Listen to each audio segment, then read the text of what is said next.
¿Qué es lo que nos está pasando como país? Quiero dejarles esa pregunta a todos.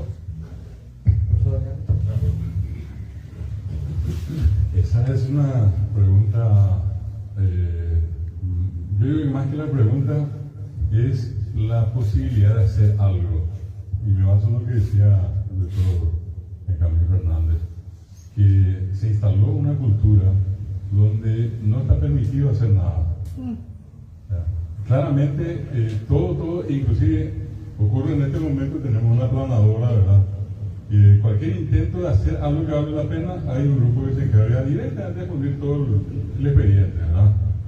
Entonces, nosotros también, no quiero generalizar y decir que todos somos responsables, pero hay una parte muy importante de la gente, yo dije hace rato, que vive en la ignorancia, que así efectivamente como mencionaba, se compra, se vende, y duele tanto cuando alguien dice, hay que tener mi baja bebé,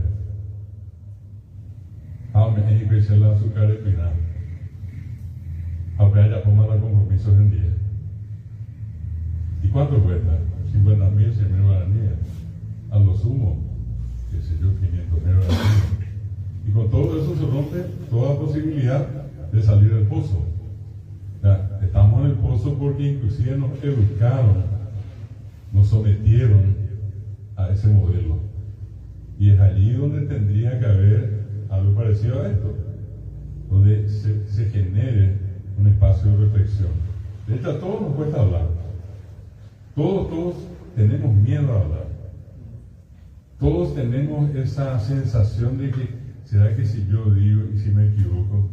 Oye, pues capaz estamos en derecha. Entonces, ¿qué es lo que nos... Aquí, tranquilo, y como hay va. Y eso entró. La cuestión es salir de eso. Yo particularmente ya no creo que el sistema como tal, salvo que se produzca un giro de 180 grados, lo cual, siendo realista, veo muy lejos. Veo muy lejos. Y si es que se llegase a dar ese proceso, bueno, las cosas cambiarían. Mientras tanto, ¿qué es lo que resta? Y yo por eso insisto, espacios como este donde la gente de a poco comience a pensar, comience a perder el miedo, ¿verdad? Se anime, y sobre todas las cosas hay algo que nos falta. Nos falta y mucho. Leer, saber, leer. Yo recién le decía a Juan José, ¿verdad? Una obra fabulosa la que presentó el otro día. No sé, yo a Juan José le haría un monumento, ¿verdad? El libro que hizo no tiene un parangón así, ¿verdad? No le digo para halagarla. Yo me quedé sorprendido ese día. Me di cuenta de que Juan José está representado parte, con el respeto que todos se merecen. Yo creo que acá hay más de uno como él, pero él hizo el trabajo. Recién me decía, parece que no sé si funcionó o no funcionó. Yo me apuré a decirle, funcionó. Y esta es una inversión y esperaba un tiempito y va a venir el retorno, pero no te va a venir ahora. Bueno, a donde quiero llegar es a lo siguiente. Él acaba de publicar, le pregunté yo, ¿cuántos libros? 1000. Somos 6 millones. Yo le decía a él, la experiencia la va a tener acá, doctor, todo lo que acá escribió en algunos libros, 1000 es el tope. Una primera tirada. Después podrá venir una segunda, tercera, donde de que tenemos que enseñarles todo a los alumnos. Le llenamos de materia, le llenamos de contenido y nos olvidamos de lo básico, de cuestiones elementales, que son las que en realidad tenemos que saber. Ya llegará el tiempo para saber todo lo demás, pero ahora mismo acá en Paraguay, esto que llamamos reforma educativa fue un fracaso de comienzo a fin. Y eso, ya nos tocó decir eso en el año 2008-2009. Y la gente decía, no, pero está funcionando. Y hay alguien que defiende a capa y espada. A capa y espada. No, esto funcionó. ¿Qué es lo que funcionó? Nada no funcionó. Nada. Bueno, entonces quiero cerrar la idea de esta manera. Tenemos que hacer que la gente lea, tenemos que hacer que la gente se instruya, estamos hablando de cuestiones básicas. Si yo le pregunto acá, vamos a salir a hacer una vuelta, podemos ir a otro departamento, quiero encontrar bibliotecas donde aparezcan Aristóteles, Platón, Sócrates. ¿Quién tiene? ¿Quién tiene a Descartes? ¿Quién tiene a Karl Popper, por ejemplo? ¿Y quién dentro de esos más acá? Podemos contar más de 5 dedos y probablemente no. ¿Quién desarrolla o compra libros de política, alta política, no solamente la partidaria, sobre economía?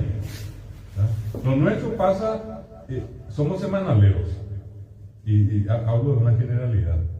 Yo, hasta donde sé, fui director académico de la UNA por un buen tiempo, tenía los libros de grado bajo mi mano, yo revisaba.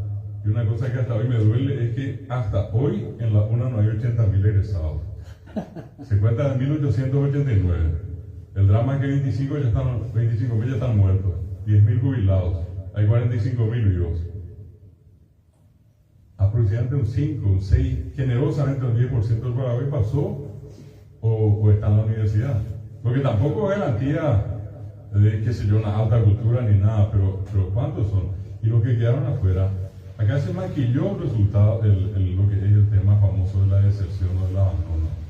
Yo creo, estoy casi seguro de recorrer tanto y de mirar, que hay casi un 40% de analfabetismo galopante.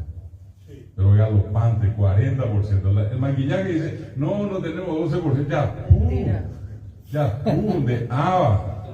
Y bueno, y entonces a eso voy. ¿Cómo hacer para incorporar?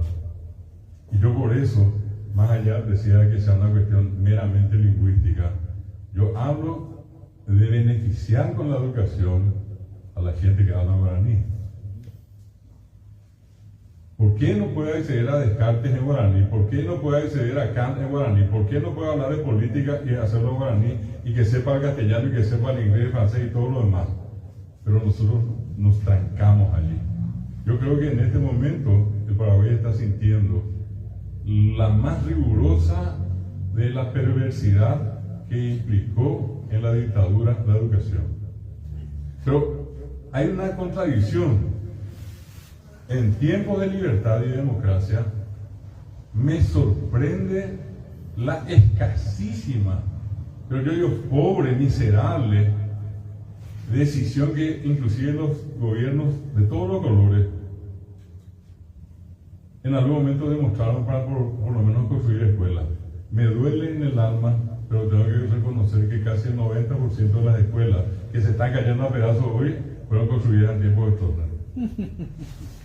Y les invito a ir a recorrer. Acá las escuelas más antiguas, ¿de qué tiempo son? Son de 1992 en adelante. Son del año 2000. Muéstrenme en cantidad si hay más escuelas en este tiempo. Y conste que venimos de esa perversidad que se manifestó. A donde quiero llegar es que entramos a la escuela y nos sacaron de la escuela. ¿Y cuál fue el elemento más importante? Que nadie quiere decir, nadie se anima a decir. Problemas económicos, todo el mundo dice, sí, mala plata. Problemas de salud, no, oí problema dental, oí la ceboquí, oí la falta de yo. El problema de camino, donde por ir la tapé. Pero ¿saben cuál es el problema más importante? El problema de la comunicación. Ese mito ahí que entró en la clase. Lapidaria fue la frase que alguna vez me dijo un señor viajando en ómnibus. Nunca jamás lo olvidé. Yo digo, filósofo de la educación, un pedagogo, va a tardar 300 páginas en escribir lo que él me dijo en 8 palabras. Si era hoy que la escuela, deja la escuela en el que sube. O aplico a ver, uniforme, insignia, lápiz, no entendéis va a ver.